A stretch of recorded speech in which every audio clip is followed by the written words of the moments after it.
Amém. 2 Coríntios capítulo 5, versículo 7. Glória seja dada ao nosso Deus. Obrigado, viu? Hoje veio. Não vou passar vergonha de novo, não. 2 Coríntios capítulo 5, versículo 7. Está na tela aqui, ó. Põe na tela aí, mano. Isso, está na tela. Oxa, coisa boa. No 3, você vai ler junto comigo, tá bom?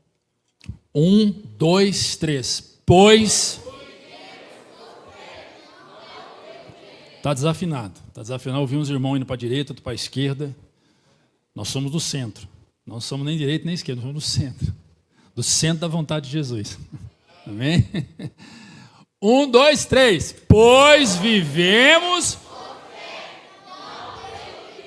Sente-se, toma o seu lugar. Hoje eu quero falar sobre vivemos por fé. Fala aqui, irmão. Só aplauda Jesus para esse pastor bonito. Isso é pastor. Lindo.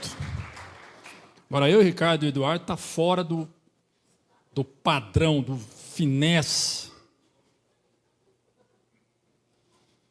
Que alegria estar aqui com você essa noite. Nós tivemos um culto de manhã. Nosso obreiro, Gustavo Teixeira, esse menino bonito,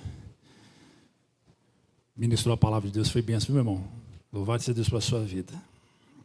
E hoje eu quero falar com você sobre vivemos por fé. Soltei lá no grupo alguma coisa? Dei a deixa lá, né? Quem já conhece o pastor já imagina que o que vem pela frente. Deus me trouxe essa palavra. E é interessante que de manhã o Gustavo, o Espírito de Deus, confirmou essa palavra de hoje na palavra de manhã. Então, assim, eu não sabia que o Gustavo ia ministrar.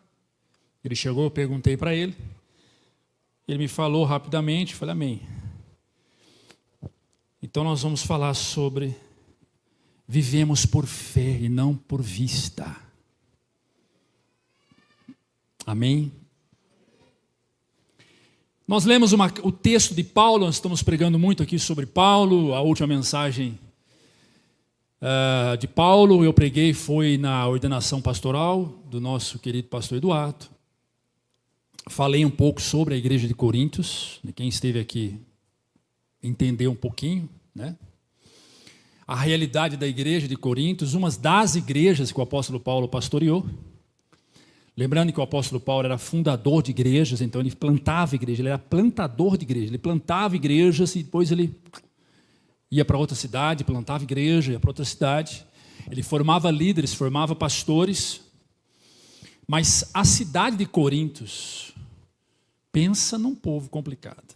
Pensa numa igreja que deu problema para o apóstolo Paulo, né?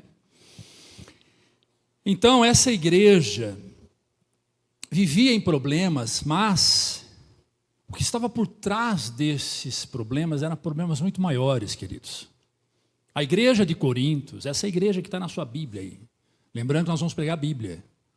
Nós não vamos contar a história de Monteiro Lobato, nós vamos contar a Bíblia, vamos falar da Bíblia, amém? Essa igreja de Coríntios, que está aí na sua Bíblia, que é mencionada em Atos, que é mencionada em Gálatas, que é mencionada em Timóteo, ela é mencionada praticamente em quase todas as cartas de Paulo. Paulo sempre traz referência sobre ela. O que estava por trás do adoecimento daquele povo, dos problemas daquele povo, eram as perseguições. Uma igreja perseguida, uma igreja que vivia em dúvidas, porque era muita pressão, pressões externas de falsos profetas. Uma igreja que estava passando por uma crise de identidade, falei isso no último domingo. Então Paulo, ele escreve essa carta a esta igreja, e o capítulo 5 traz 3 pontos importantes quando você fraciona o texto. Quando você começa a juntar o contexto imediato, ou seja, o contexto imediato, que na teologia nós chamamos de contexto imediato e contexto remoto. O contexto imediato é o que está em torno do texto, próximo ao texto. E contexto remoto é todos os livros que cercam, todo o movimento, o ambiente mais largo que está em torno daquilo que que o texto é apresentado, mas dentro do contexto, fechando ali o capítulo 5, há 3 pontos importantes. Primeiro, Paulo fala sobre a fragilidade da vida terrena. O capítulo 5, Paulo fala da fragilidade de viver aqui. O quão frágil é viver na terra. Dentro do capítulo 5, Paulo fala sobre a esperança da eternidade, que nós esperamos a eternidade. E ainda dentro do capítulo 5, Paulo fala da confiança na promessa de Deus. Então o capítulo 5 é cheio de instruções maravilhosas da parte do Senhor para aquela igreja. A tentativa de alinhar aquele povo, levar aquele povo a entender um pouco melhor aquilo que Deus estava tentando entregar e eles não recebiam. Eles não recebiam. Eu vi um vídeo esses dias, um camarada parou um tiozinho que vendia alface, perguntou se podia dar uma alface de graça. Esse tiozinho falou, não posso te dar de graça. Faz aí para mim por R$5. Ele falou, rapaz, eu pago R$7. Não, mas me faz por 5. Não posso. Aí o motoboy, que é um rapaz generoso, ele grava vídeo, tirou um dinheiro e deu para o tiozinho. Falei, então eu estou te abençoando aqui. Ele falou, não, peraí, deixa eu pegar ali um pé de alface. Ele falou, não, você não está entendendo, eu estou te abençoando. Não, eu vou pegar uma couve aqui, eu vou te dar. Eu falei, não, eu estou te abençoando, mas eu não quero. Eu vou pegar. Então tem gente assim, tem gente que Deus quer abençoar, mas essa pessoa não quer. Falta entendimento, não quer. Não quer a bênção de Deus, por algum motivo. Por algum motivo. Então Paulo ensina aqui a realidade espiritual. E uma coisa é certa quando você lê o capítulo 5. Paulo enfatiza, está quente aí? Se estiver quente, a gente joga o ar para mais baixo. Está quente aí? Não? Não? Amém. Porque aqui está fornalha do Nabucodonosor. Aqui está quente. Agora ali não, ali já é outro nível, né? Então, o capítulo 5, Paulo deixa claro que a realidade espiritual é mais sólida que a realidade física. E há, de fato, algo que fica um pouco confuso para quem de fato é materialista, para quem de fato é carnal. Paulo diz, a realidade espiritual é mais sólida do que qualquer realidade visível. Realidade visível é tudo que você vê, tudo que você enxerga, tudo que você vive. Essa é a sua realidade. Mas essa realidade não se compactua com a realidade espiritual. E é isso que Paulo estava tentando levar à igreja. Em suma, Paulo estava dizendo, precisamos ser mais espirituais.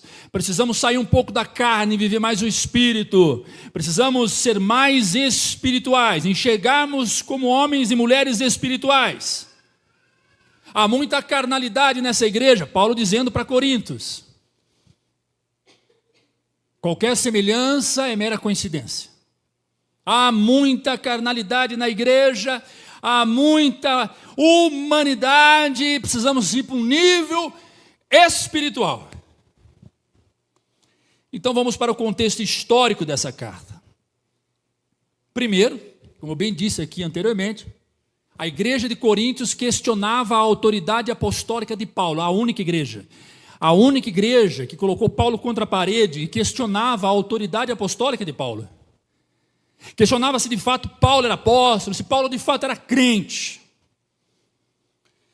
Por quê? Porque eles eram influenciados por falsos mestres, eles eram influenciados por falsas lideranças, eles eram influenciados por falsos crentes. O falso crente tem essa habilidade de lançar dúvida no coração dos simples. E tinha uma característica muito interessante, que também é ruim, mas era interessante. Eles amavam aparência, eloquência e poder visível. Aparência, eloquência e poder visível. Aparência. Paulo não aparentava ser pastor. Eu cheguei agora no culto, meu irmão olhou para mim e falou, você vai pregar? Eu falei, vou. Você está meio bola de neve, meio lagoinha, sei lá o que você está. Ai, Deus. Aparência. Como é que é a aparência de um pastor? Paulo não tinha essa aparência, a aparência que eles adotaram naquele tempo. Eu e você entendemos que pastor tem aparência porque usa terno e gravata, mas não é sobre isso que eles se preocupavam, não é mais com as... Era com o estilo religioso de santidade, aquele camarada que ia para as esquinas orar para que todo mundo via, aquele que dava a sua oferta para que todo mundo percebesse. Lembra? Os fariseus entrando no templo e soltavam os dinheiro no gasofilaço e falavam assim, não, está aqui e tal. E entrou uma viúva simples, uma senhorinha simples, ou melhor, e deu tudo o que tinha, enfim. Paulo vai repreender esse povo. Jesus fala sobre esses caras. Não sejam hipócritas como os fariseus, que ficam nas esquinas, que mostram em seus semblantes que estão jejuando, sabe? Estou jejuando, santidade. Então, Paulo não tinha essa parada. Paulo não era desse movimento. Paulo não pegava Paulo nesse ritmo, não. Então, se Paulo estivesse pregando aqui agora, quem sabe você também poderia julgá-lo nesse aspecto. Cara, será que esse cara é pastor mesmo? Outro ponto é que a eloquência de Paulo não era... Aqui o povo daquele tempo estava acostumado, então o povo é coisas mais ritualísticas. Sabe, pastor, isso é aquela coisa ritualística. Aquela seriedade, aquela transmitia aquele ar de sério. Paulo não era, Paulo era um cara feliz, Paulo era igual nós, assim, igual o pastor Wilson, o pastor Ricardo, eu, o pastor Eduardo, igual você. Igual você. Então ele era julgado por isso. Mas aquele povo esqueceu de algo interessante, porque eles não se importavam com o que Paulo estava passando. Paulo estava passando por perseguições e sofrimento. Paulo estava passando por perseguições e sofrimento. E a última coisa que ele precisava, Val, era uma igreja que questionasse a sua autoridade, julgasse pela sua aparência, questionasse a forma dele falar. Ele precisava ser acolhido por aquela igreja. Ele precisava ser amado por aquela igreja, porque aquela igreja só existia porque Deus o usou para plantar naquela cidade. Então ele gerou todo mundo ali. Eis o líder até. Filhos, né? Ele vai chamar Tito de filho, vai chamar Timóteo, enfim. Paulo estava sendo perseguido, Paulo estava sofrendo fisicamente. Paulo estava passando, de fato, por uma fase muito difícil.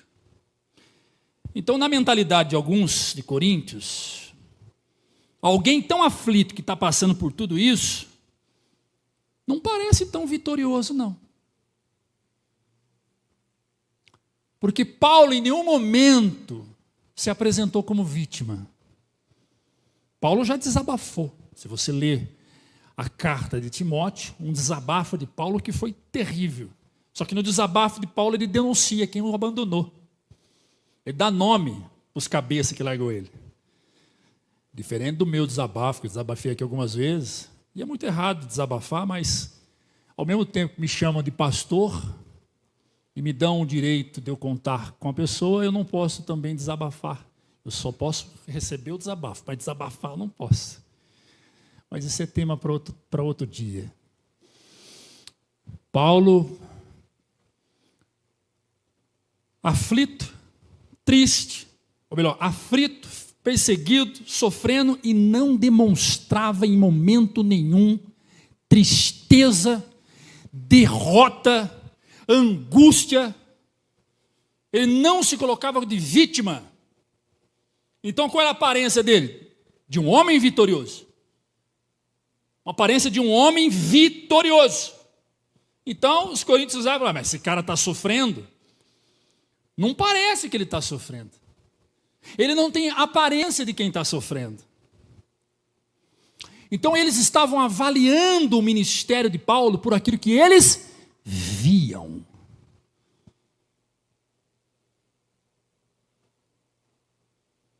Todas as suas avaliações em relação a esse irmão que está à sua direita e à sua esquerda, você faz como? Por aquilo que você vê. E Paulo responde ensinando que a vida cristã não é guiada por aquilo que você vê, mas por aquilo que você crê. Eis aí os doentes e fracos dentro de uma igreja. Por que existem pessoas doentes e fracas? Porque elas são guiadas por aquilo que vê e não por aquilo que crê. Então, dentro desse contexto imediato, Paulo ele vai usar algumas figuras de linguagem. Ele vai falar sobre tribulação no capítulo 4, versículo 8 e 9. Tribulação é perseguição, tribulação é guerra, tribulação é... Eita, tribulação, já viu isso? Paulo vai usar no capítulo 4, versículo 16, a ideia de vocês são frágeis.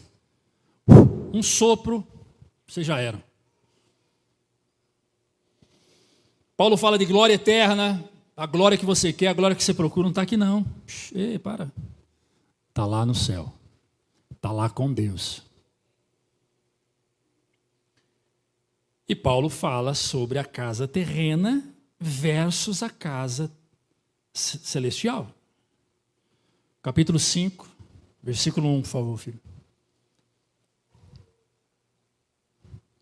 Sabemos que se é a temporária habitação terrena em que eu e você vivemos, se ela for destruída, que é bem capaz que seja, fiquem tranquilos.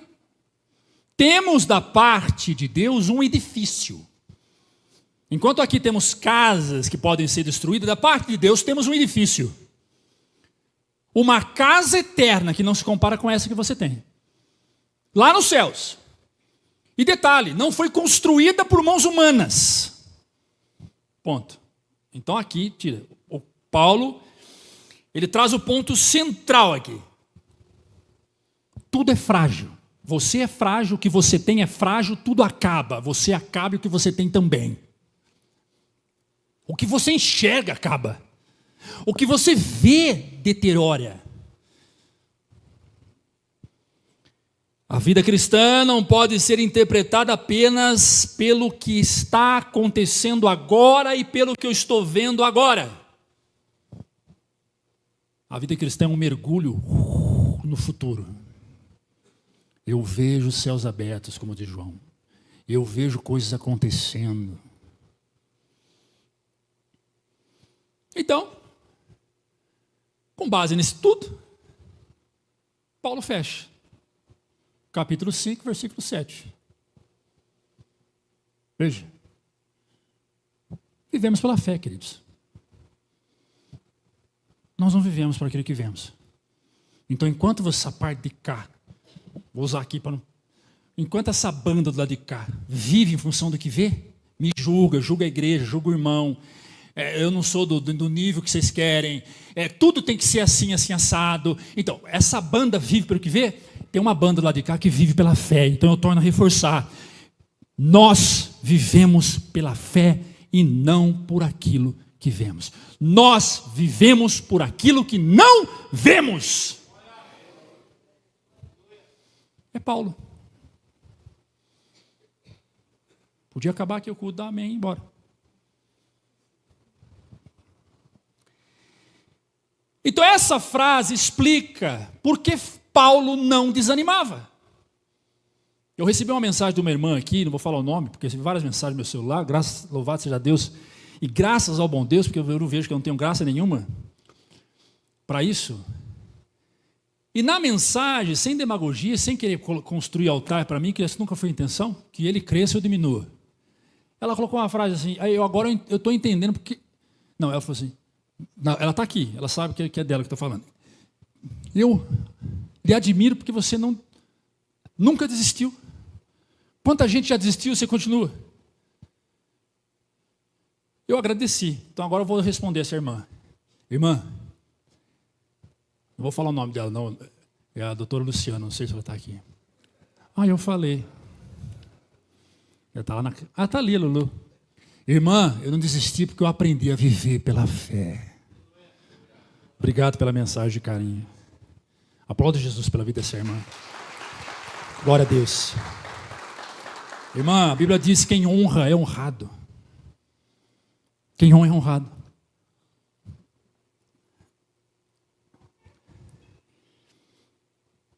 Por que não desistir, pastor? Porque eu aprendi a viver pela fé. Paulo, por que você não desistiu, Paulo? Porque eu aprendi a viver pela fé e não pela coisa que eu vejo. Então vamos lá, pelos motivos teológicos de Paulo e por que ele escreve isso, por que ele traz isso para nós essa noite. E se ele pudesse falar agora para mim, quem morreu não fala, está lá com Deus, então não tem jeito Paulo se comunicar comigo, não acredita em necromancia, quem faz isso é os espíritas. Mas se Paulo pudesse falar para mim agora, ele ia dizer: olha lá o que você vai dizer, hein? Olha lá o que você vai ensinar aí, hein? Não diga coisa que eu não disse e não coloque palavra na minha boca. Então tem que estar atento. Paulo quis corrigir algumas distorções com essa fala. E a primeira distorção é a distorção da aparência. Paulo escreve isso para corrigir. Primeiro, os falsos mestres que valorizavam retórica, status, experiências visíveis, poder exterior. O que é poder exterior? Expulsou o demônio. Esse cara é de Deus. Curou um paralítico. Esse aí sim é de Deus. Esse é de Deus. Eu já fui julgado assim, queridão. Tenho certeza que pastor Wilson também, pastor Ricardo também, pastor Eduardo também. Nunca vi você expulsar um demônio. Acho que você não é de Deus, não. Nunca vi você curar um enfermo. Acho que você não é de Deus, não. Isso. Tempo atrás, lá em casa, eu fiz a água. Escuta essa. Fiz um milagre lá em casa.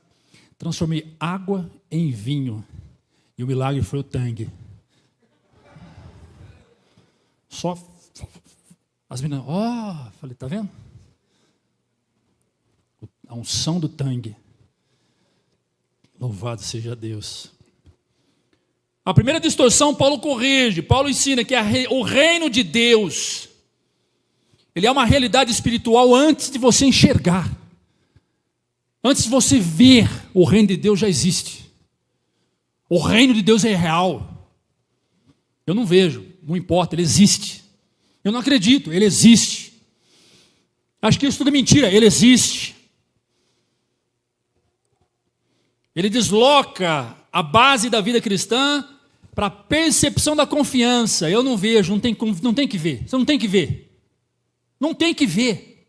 Não, mas eu quero ver. Não tem que ver. Mas eu quero, não tem que ver. Então eu tenho que fazer o quê? Tem que confiar. Você precisa aprender a confiar. Porque toda vez que você diz, eu quero ver, o Senhor diz, confie. Eu quero ver, confie. Porque o eu quero ver se manifesta contrário quando eu não vejo. E quando eu não vejo, mostra o quanto que eu não confio. Porque a verdadeira confiança está no fato de eu não enxergar aquilo que eu espero, aquilo que eu almejo. Muito me dói quando eu vejo um pai falar assim, eu não vejo esse menino transformado, eu não vejo mais, não tem mais jeito para esse menino. Você não vê porque você não tem fé. Você não vê porque você não confia.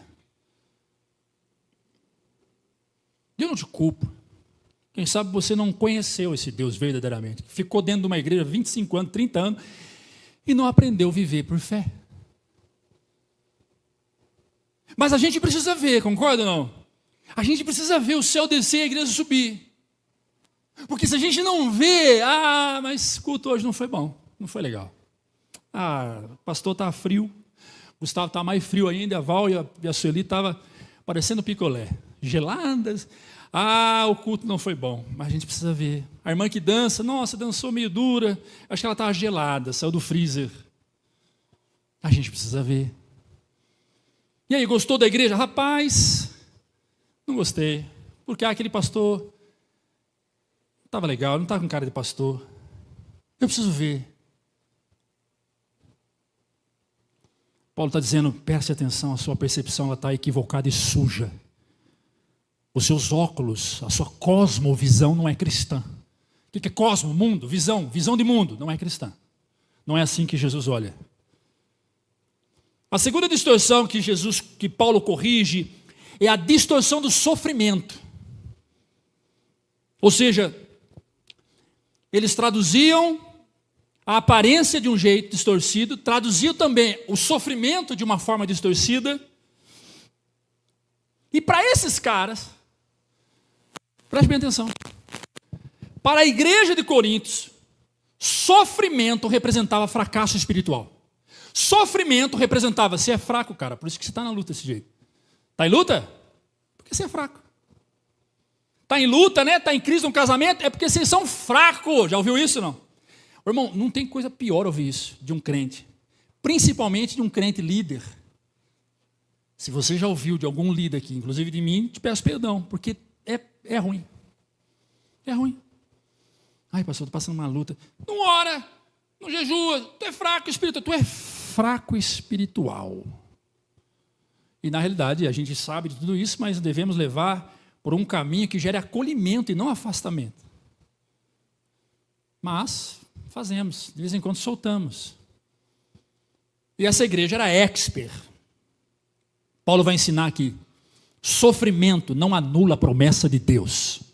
Está sofrendo? Tá? Ok, escute, a promessa de Deus na sua vida, o seu sofrimento não vai impedir de Deus agir na sua vida e fazer por você aquilo que Ele quer fazer. Segundo, a dor não cancela o propósito. Está com dor? Está doendo muito? Pois bem, há um propósito nessa dor. Tudo coopera para o bem daqueles que amam a Deus. Deus está dizendo, está doendo, vai passar. Apenas confia, vai passar, mas eu quero no meu tempo, não é o seu, é o meu. Eu não ando com o Cronos, eu ando no Kairos. Eu não ando com o seu relógio, eu tenho o meu tempo.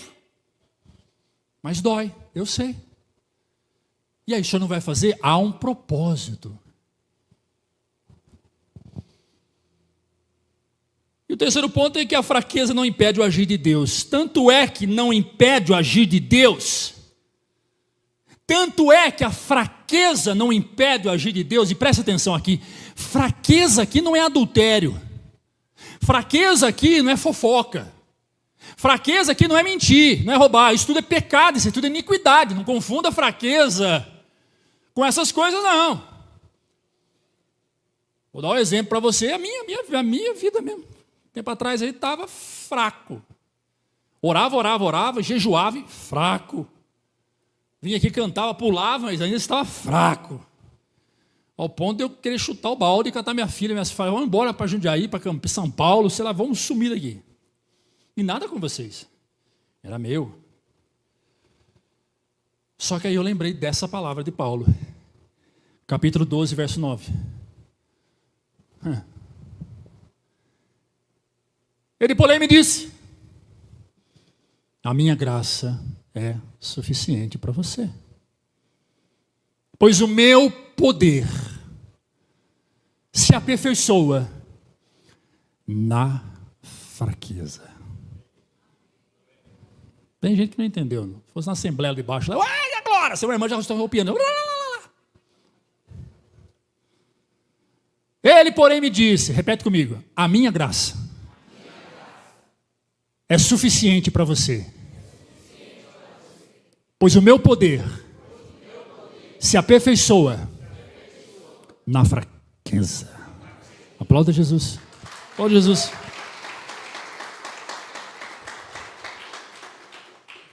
Paulo está dizendo, não me avaliem pelaquilo que vocês estão vendo, a minha vida está ancorada no invisível. Para, pelo amor de Deus, de me avaliar por aquilo que você vê. Para de me avaliar, para de avaliar esse irmão, para de avaliar sua esposa, seu esposo por aquilo que você vê. Está fraco? Deus vai te fazer forte. Está desanimado? Deus vai te dar ânimo. Prova é que você está aqui. Prova é que você venceu o desânimo e veio. Prova é que você venceu tudo que não queria que você estivesse aqui e você está aqui. Há muito mais motivos para te fazer desanimado do que te animar. Mas escute, existe algo que está sobre aquilo que você vê, sobre os seus motivos. E escute, mas escute e grave isso no seu coração. Deus não trabalha por motivos, Ele trabalha por propósitos. E há uma diferença entre motivo e propósito. Motivo é objetivo, é aquilo que eu quero. Propósito é princípios. E Deus se move por princípios e não por objetivo, não por metas. Eu tenho uma meta na minha vida, eu tenho um objetivo, qual? Namorar, casar, construir uma casa e ter filhos. Que coisa maravilhosa, que coisa linda. Mas qual é o seu propósito? Qual é o propósito? Qual é o seu propósito de vida? Tem gente que não sabe explicar qual é o propósito. Tem gente que não sabe dizer. Então Paulo diz, veja, enquanto vocês têm motivos para seguir em frente, eu tenho propósito para seguir em frente. Enquanto vocês param, eu continuo. Enquanto vocês desanimam, eu continuo. Enquanto vocês abandonam, eu estou aqui. Enquanto vocês me criticam, duvidam do meu ministério apostólico, duvidam de mim, eu continuo.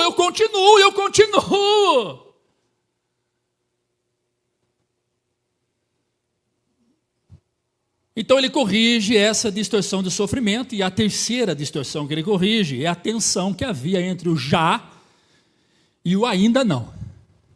Olha aí que interessante. Já e ainda não. Havia uma tensão ali entre o já, agora, e o ainda não. Calma.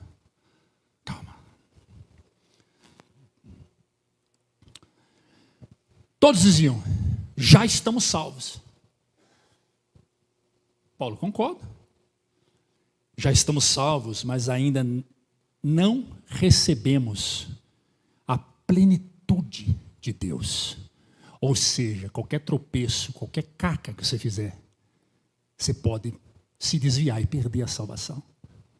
A plenitude é só lá no céu. Lá é perfeição.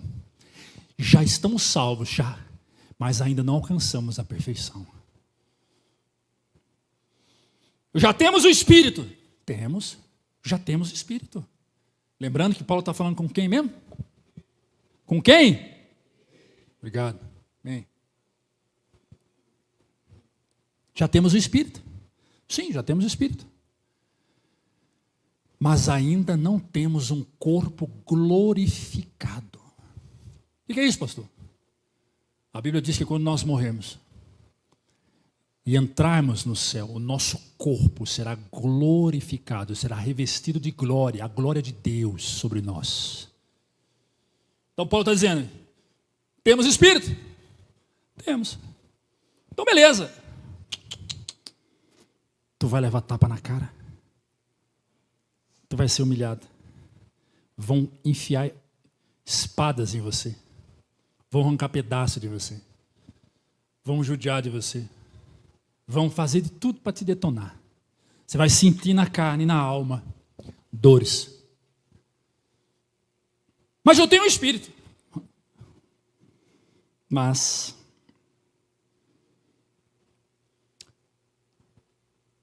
não somos espirituais ao ponto de nos julgarmos que temos um corpo glorificado e vivemos na plenitude de poder.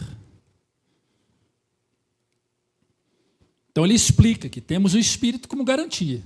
Ele diz, mas calmem. O Espírito de Deus garante tudo isso para nós. Que um dia seremos glorificados, que um dia viveremos na plenitude, na eternidade. Há uma garantia. Há uma garantia das promessas de Deus para nós. Há uma garantia. Deus garante algo, é o selo. É o selo da garantia de Deus para nossas vidas. Coloca aí. Capítulo 5, versículo 5.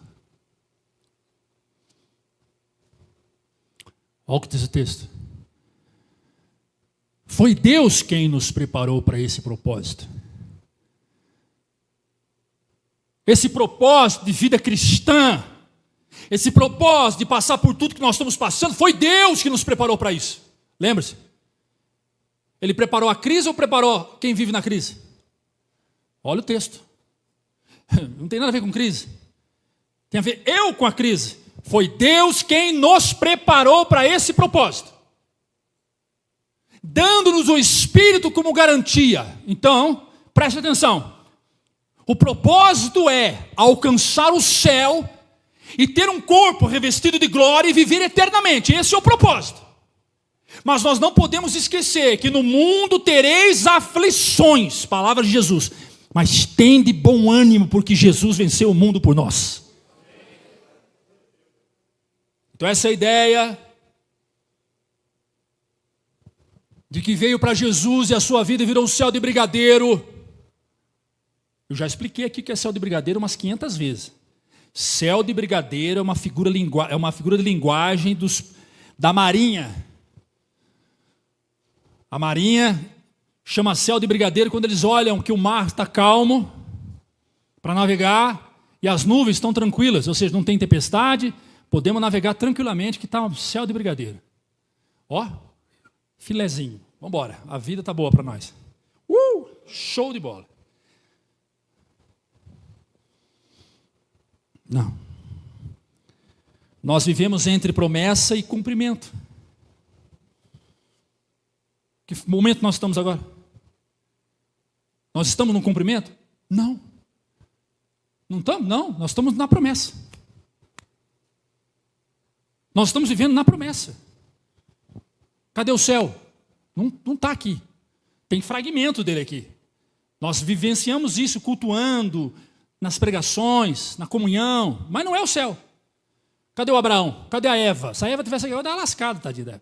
Que tem de mulher que quer pegar a Eva, não é? Conversar com a Eva, entender por que ela fez aquela besteira. Nós não estamos na eternidade, a eternidade não está aqui. Porque não é aqui. O reino de Deus não é carnal, físico, não é material. Mas há promessa. Então nós estamos na promessa. Cadê o corpo glorificado? Eu não estou glorificado aqui. Olha que barriguinha. Vou perder, estou perdendo. Em nome de Jesus, sai. Inclusive, tem um irmão Jairo, que ele está me ajudando. Alguém conhece o irmão Jairo? 12 quilos uma semana? Tem gente que não entendeu. O irmão Jairo.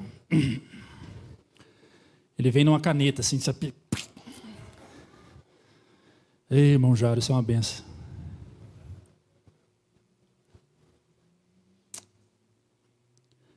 Vivemos entre promessa e cumprimento.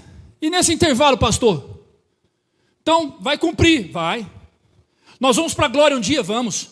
Vamos viver eternamente com Deus? Vamos. Tá, e nesse intervalo, querido, é viver pela fé, porque é a fé que nos sustenta. Precisa de fé no céu? Não. Precisa de culto, eu preciso me esforçar em conhecer Deus no céu? Não.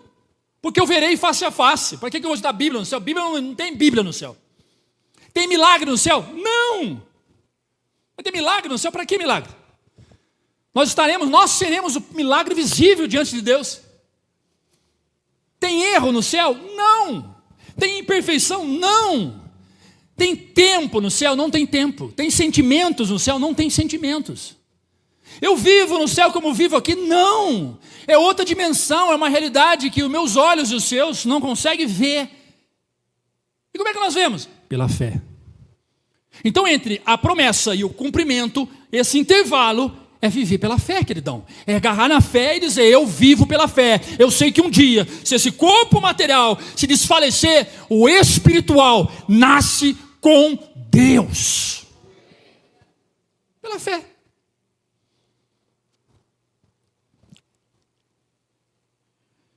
E aí nós temos a experiência vivida de Paulo pela fé.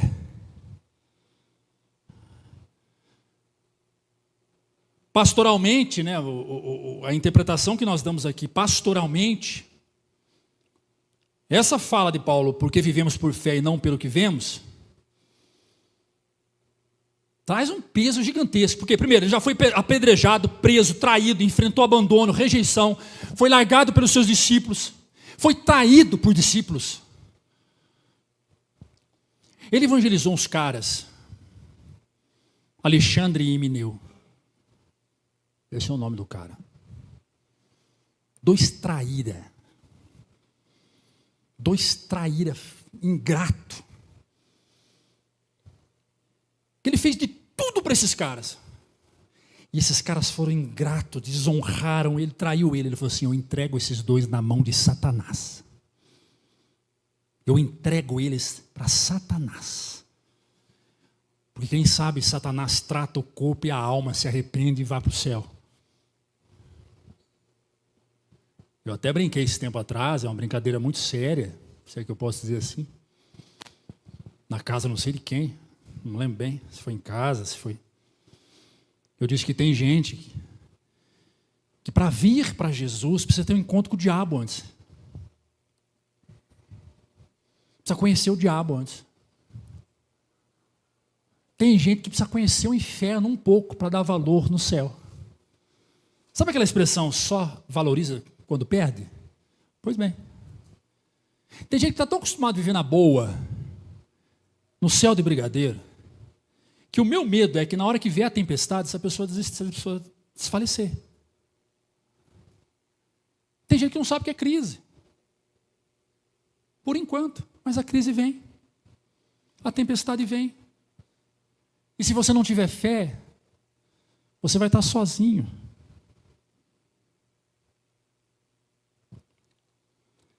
Paulo continuava firme. Foi apedrejado. Levou picada de serpente. Sofreu naufrágio. Estava indo preso, sendo transportado de presídio. Levaram para outra província. O navio afunda. Ele afunda e quase morre afogado. Sai, só o pó da rabiola na beira da praia. Frio pra caramba. Os caras falam, vamos fazer uma fogueira. Junta todo mundo, faz uma fogueira. Ele senta do ladinho para se esquentar, vem uma cobra que pica ele. A cobra gruda nele. Uma cobra extremamente venenosa. Paulo olha e fala, ai, cobra. Está na Bíblia aí. Olha, a bichona... Aí ele estende assim a cobra sobre a fogueira, queima, todo mundo olha e fala, meu Deus, esse cara não é normal. Então Paulo não está ensinando aqui teoria. Até aqui não é teoria. Até aqui é a experiência da própria sobrevivência espiritual de Paulo. Há um mundo sobrenatural, há um mundo espiritual. Se você não reconhecer isso e não caminhar nesse mundo espiritual, prepare-se para falência moral, falência ética, falência física, falência existencial. Sabe aquele momento que bate e fala, poxa vida, eu tenho tudo, mas eu me sinto sem nada? Pois bem, está vazio do espírito, porque aquele vazio, aquele nada é exatamente o que o espírito quer preencher em você. Quer ocupar em você.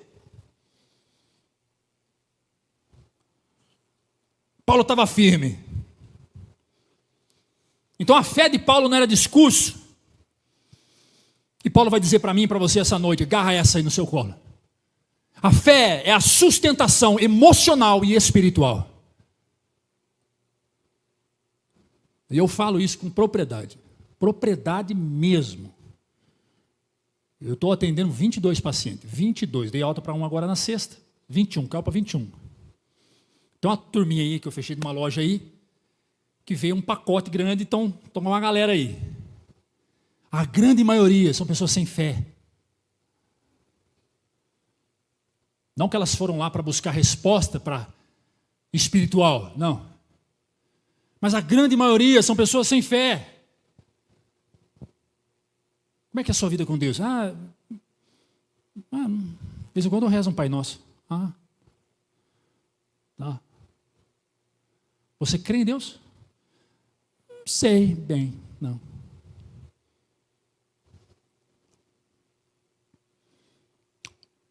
Então Paulo vai ecoar em tudo que ele fala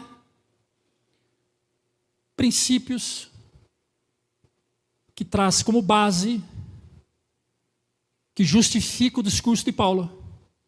Porque assim como eu estou fazendo aqui, Paulo também fez lá. Paulo também conhecia as Escrituras, porque ele era judeu. Paulo tinha um Antigo Testamento, que para nós é antigo, para eles não era, era novo. Era novo no sentido, era atualizado. Mas Paulo traz um princípio, Abacuque 2,4. Abacuque capítulo 2, versículo 4. Veja.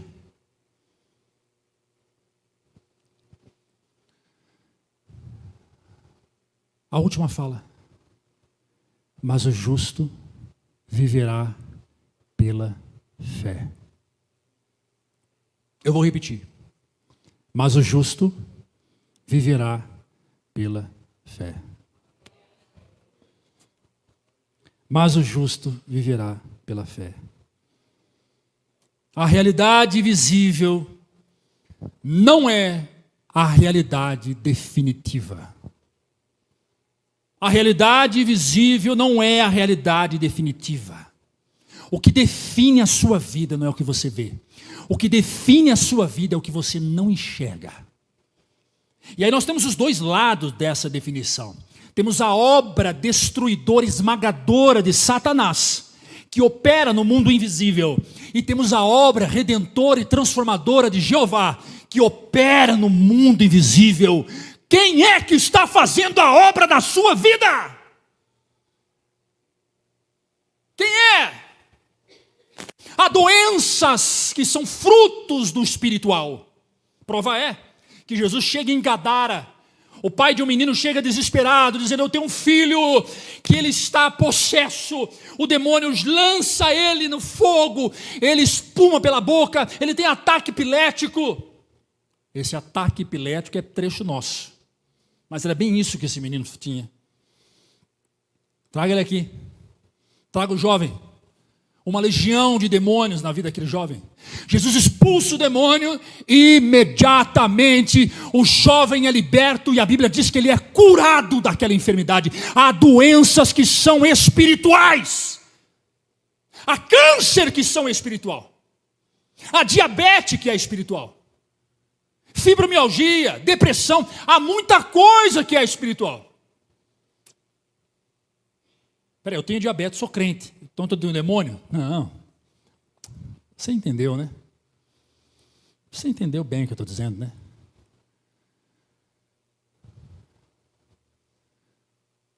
Não é a doença que te define. É a origem dela. Se eu estou em Deus e tenho uma vida em santidade e eu tenho diabetes, quis Deus que fosse assim. Tem uma irmã aqui que tem probleminha no ouvido. Quis Deus que fosse assim. Agora, se eu não tenho propósito, não tenho unidade com Cristo, não entreguei minha vida para Ele, vivo uma vida distante dEle, e vem doença e sai doença, e vem doença e sai doença. Oh, ei, há demônio aí, hein, meu? Há demônio aí. Porque não é possível uma coisa dessa. Há uma realidade espiritual que se desconhece. Há demônio aí. Procura se libertar disso. Entrega a sua vida para Jesus, que você vai ver o que vai acontecer. Mas voltando para cá. Bom, esse assunto, esse tema é complicado, hein? Esse tema eu não concordo, outro não concordo, tudo bem. Escute, ficar doente não é sinônimo de demônio. Não vá levar, ele falou agora seu marido está com uma espinha na orelha, você está falando que é endemoniado por causa dessa espinha, por favor. A unha encravada, oh meu Deus, demônio. E tem gente ignorante ao ponto de acreditar que é assim mesmo. Dor na barriga, vai orar que é um demônio. Dor de cabeça, é o demônio da dor de cabeça. Tem demônio para tudo, irmão. Tem uns irmãos que tem gente que tem um... Sabe aquela dona de casa que abre o armário, tem potes, oréganos, pimenta do reino, tal, temperos? Então, tem gente que tem um armário com potes dos demônios. Demônio da depressão, demônio da angústia, demônio da tristeza, demônio do demônio. Demônio da camisa com imagem, demônio dos instrumentos, demônio do símbolo da Globo, da Chevrolet, demônio. Tem, pastor Ricardo, tem. É demônio para tudo. Demônio do sapato Melissa. Lembra? Antigamente, usar sapato Melissa era o demônio. Demônio. Demônio da Xuxa, demônio do Fofão. Eu sou da época que falavam assim, você pega o disco da Xuxa, você roda ao contrário, você ouve a voz do demônio. Aí teve alguém que falou assim, nossa, lá no inferno, o demônio catou o disco da Xuxa e falou, vira você ver. Vira aí que você vê como é que vai ser. Cataram o disco do demônio no inferno e viraram a Xuxa. Então, vamos parar de demonizar. Nós estamos aqui para santificar, amém? A realidade visível não é uma realidade definitiva.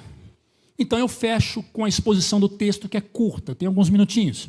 Vai lá, 2 Coríntios 5:7. Vamos trabalhar esse texto. Vamos só lembrar que agora eu entro na explicação do texto, mas eu fechei com Abacuque 4, dizendo, o justo viverá pela...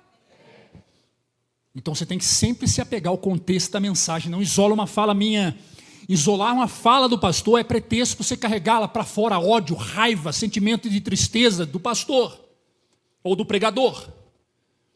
Toda fala está dentro de um contexto. Pois vivemos por fé. Qual é a raiz dessa fala de Paulo? Abacuque 4. O justo viverá pela fé. Então Paulo está dizendo, pois vivemos por fé e não pelo que vemos. Vamos parar nesse ponto, por vivemos. Pode tirar, por vivemos. Vivemos é um estilo de vida. Não é temporal, é atemporal. Não é para uma fase de vida. Eu estou vivendo por fé quando eu vou na igreja. Não, é todo o tempo. 24 horas por dia, 7 dias por semana. Vivemos indica estilo de vida. Não é... Não, agora, você quer saber? Vai ter um rodeio, eu vou no rodeio curtir com a mulherada, porque lá eu sou carnal, na igreja espiritual. Não, não. Paulo está dizendo, nós vivemos. Coloca aí, Gálatas 2:20, palavras de Paulo. Gálatas 2:20, Paulo enfatizando, estou crucificado com Cristo, assim já não sou eu quem vivo, mas Cristo vive em mim. A vida que agora vivo, depois que eu entreguei minha vida para Jesus, a vida que agora vivo no corpo, nesse corpo, vivo pela fé no Filho de Deus, que me amou, que entregou por mim. Então, acabe logo com esse discurso que é temporal. Eu tenho um estilo de vida. Qual? Eu vivo pela fé. Esse é o meu estilo de vida. A pegada é essa. Caramba, eu estou com o ouvido inflamado. Vive pela fé. Estou com diabetes, vai pela fé, Deus vai te curar. Estou com crise financeira, vai pela fé que Deus te cura. Estou com crise no casamento, bota fé na crise, Deus vai tratar esse casamento. Eu ouvi de um jovem que vai passar a congregar conosco, vocês vão conhecê-lo. Menino amoroso.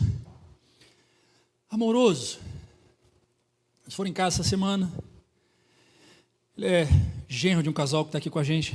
Ele disse assim, sabe o que eu admirei com vocês, pastor? No retiro, teve algo que me impactou. Eu falei, o quê?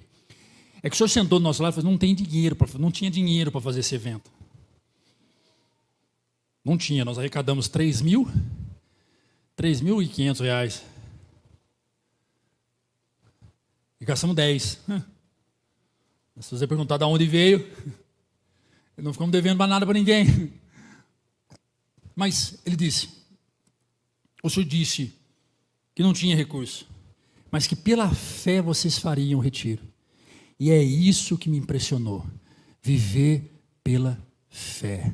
Assim tem que ser a nossa vida. Você acha que nós temos dinheiro para reformar o nosso templo da congregação? Não temos um centavo. Eu estou juntando recurso hoje, caiu alguns dízimos na conta, está quase chegando para pagar o aluguel da igreja. Um aluguel, que a gente tem 2 ali, agora a gente vai ter 3. Aquela sala aqui, o dízimo que caiu nós não temos ainda o aluguel. Eu tenho mais 7 dias para juntar tudo que cai na conta para pagar o aluguel da igreja. Pois bem, nós alugamos um templo para pagar R$2.500 de aluguel.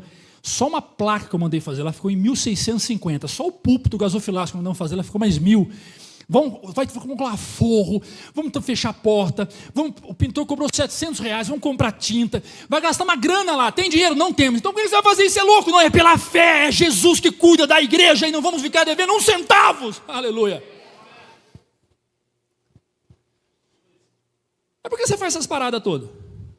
Porque é Cristo que vive em mim. Quando se trata da obra de Deus, é Ele que cuida, pois Ele é o chefão. Ele é o dono, Ele é o chefe, é a Ele que nós submetemos. Ele é o nosso líder, Ele é o nosso pastor. Aleluia, aplauda Ele, irmãos. Oh, aleluia! Fé não é evento. Fé não é evento. Fé é estilo de vida.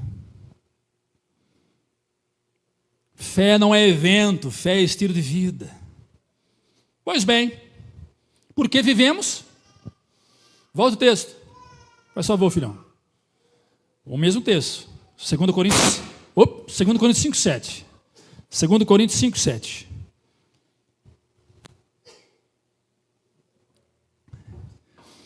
Obrigado, filhão. Joga um fundo musical, aquele que só você sabe, bem baixinho. Porque vivemos, 2 Coríntios 5:7. É o texto base. Joga aí, filho. Isso. Pois vivemos por fé. Vivemos? Vivemos? A fé é o fundamento da nossa caminhada. Eu vou ficar esse negócio de repete aquilo. É chato pra caramba isso não é legal. Mas eu gosto de fazer. Vai lá, vai comigo. Vai lá comigo. A fé é o fundamento da minha caminhada cristã. Mais uma vez, a fé é o fundamento da minha caminhada cristã. Agora veja isso aqui. Hebreus 11:1. Vai lá, Cauê.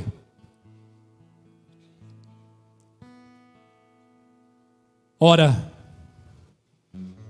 a fé é a confiança daquilo que esperamos e a certeza das coisas que não vemos.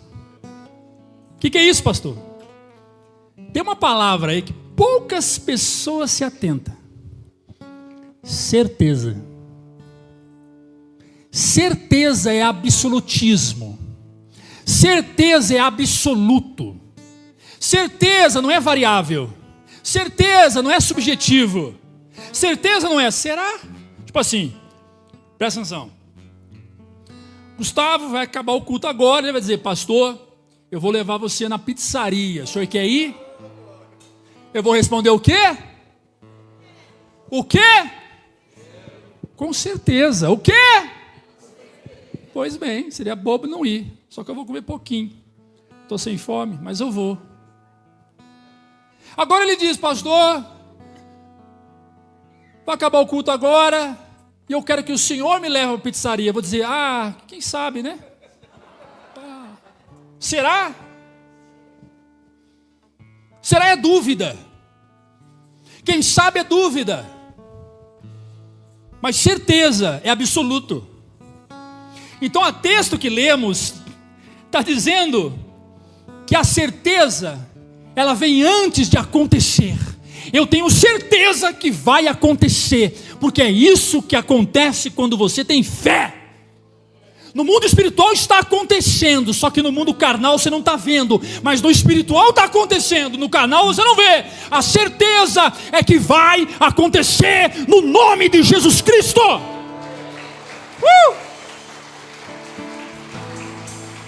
Confiança antes de ver e segurança antes de tocar. O problema de Tomé é que ele quis tocar antes de crer. E tem gente que vive assim, igual Tomé. Se eu não ver, eu não creio. Há muitos crentes Tomé. O Senhor está falando com você, ô crente Tomé. Confiança antes de ver, segurança antes de tocar. Acalma o seu coração, descanse na sua fé. Acalma o seu coração, descanse na sua fé. Acalma o seu coração, descanse na sua fé. E o texto continua. Capítulo 5, versículo 7. Porque vivemos por fé e não por aquilo que vemos. Há uma palavrinha também que poucas pessoas entendem. O não. Olha lá. Não é não. Eu sei que tem muita gente que dá não com gosto de sim. Já viu? Já viu isso? Não com gosto de sim? É isso aqui, ó. Você vai lá com uma pizza. Não. Acho que não. Vai ou não vai, poxa vida? Não sei, acho que não. Sabe o tipo não com gosto de sim? E tem o sim com gosto de não. Você quer? Quero, acho que sim. Acho que eu quero. Mas você quer ou não quer? Pois bem, não é isso que está no texto. pois vivemos por fé. Não! Não é não.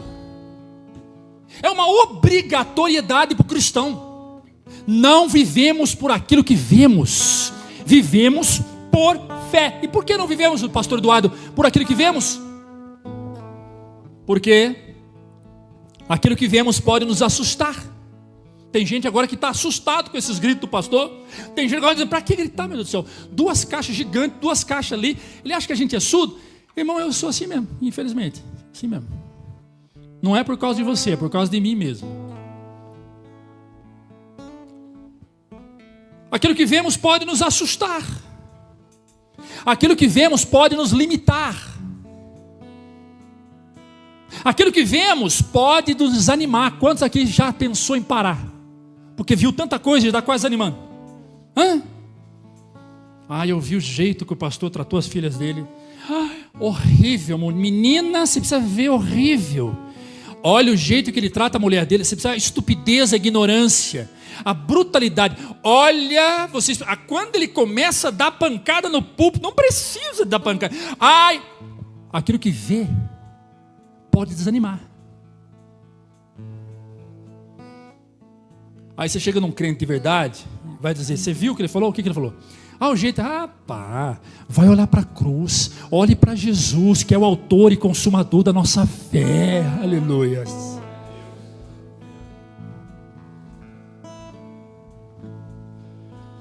O visível é temporário. Estou encerrando já, tem 5 minutos. O visível é temporário. 2 Coríntios 4,18. Vai comigo aqui para o texto aqui, se liga aí, dá um cutucão no irmão, fala, vai acabar já. Olha lá, olha o que diz o texto. Assim fixamos os olhos não naquilo que se vê, mas no que não se vê.